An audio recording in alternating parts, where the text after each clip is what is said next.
Depuis des milliers d'années, chaque matin et chaque soir, le peuple juif récite cette prière bien connue et composée d'une série de mots pour exprimer sa dévotion à Dieu. C'est ce qu'on appelle le Shema. Écoute Israël, l'Éternel notre Dieu, l'Éternel est un.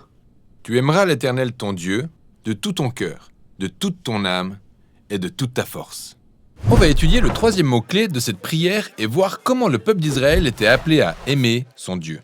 Et ça veut dire quoi en fait ? Aimer est un mot très répandu dans la plupart des langues, et l'hébreu ancien ne déroge pas à la règle. On le prononce ahava. Il s'agit essentiellement du type d'affection ou d'attention qu'on manifeste à l'égard d'une autre personne. Ça traduit parfois l'attirance physique, à l'instar du type d'amour que le roi perse éprouvait pour la reine Esther. Mais il y a aussi d'autres mots hébreux qui décrivent plus précisément le désir physique ou sexuel. Ahava revêt un sens plus large. Ainsi, Abraham éprouvait de l'ahava pour son fils Isaac. Il s'agit de l'amour parental. Jonathan a manifesté de l'ahava pour son ami David. Ça, c'est l'amour fraternel. En fait, un groupe de personnes peut avoir de l'ahava pour leurs dirigeants, un peu comme ce que les Israélites ont manifesté pour le roi David. Ahava peut aussi traduire le sentiment de loyauté que les alliés politiques ont l'un envers l'autre. C'est ce que Hiram, roi de Tyr, a eu envers David. À cause des excellents rapports qu'ils ont entretenus, Hiram a proposé son aide à Salomon, fils de David, pour bâtir le temple. Ces différents types d'affection sont traduits par un seul mot, ahava. Et c'est important de le savoir car ça nous permet de comprendre l'ahava de Dieu dans l'Ancien Testament.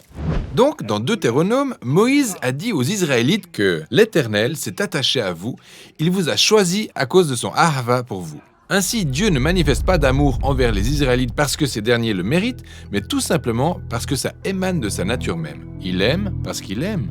Raison pour laquelle Jérémie peut déclarer que l'amour de Dieu est éternel.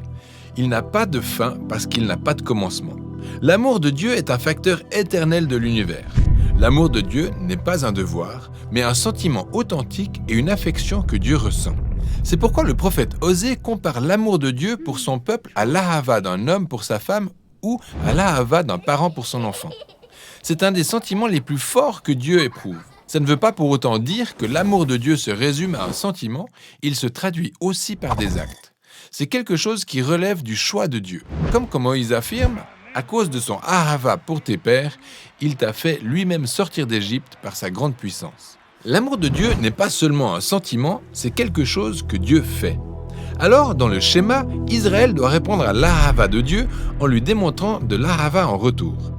Et de même que l'amour de Dieu, l'amour humain doit aussi se traduire en action. Comme en Deutéronome 10, « Maintenant Israël, que demande de toi l'Éternel ton Dieu, si ce n'est que tu craignes l'Éternel ton Dieu, en suivant toutes ses voies, en aimant et en servant l'Éternel ton Dieu, en observant ses commandements. » Toutes ces actions gravitent autour de l'amour.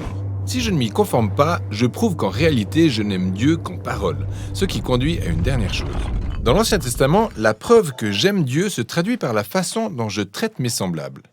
Dans Deutéronome, on lit que Dieu défend la cause de l'orphelin et de la veuve, et il démontre son ahava pour les étrangers parmi nous en leur procurant la nourriture et le vêtement. De même, on doit faire preuve d'ahava envers des étrangers. On doit imiter l'ahava de Dieu en le témoignant aux autres. C'est l'idée contenue implicitement dans la fameuse phrase « Ahava ton prochain comme toi-même ». Et au final, tout cela est enraciné dans l'ahava éternel de Dieu. Ça confirme ce que nous lisons dans le Nouveau Testament, nous aimons parce que Dieu nous a aimés le premier. Et c'est ça le sens du mot hébreu l'ahava.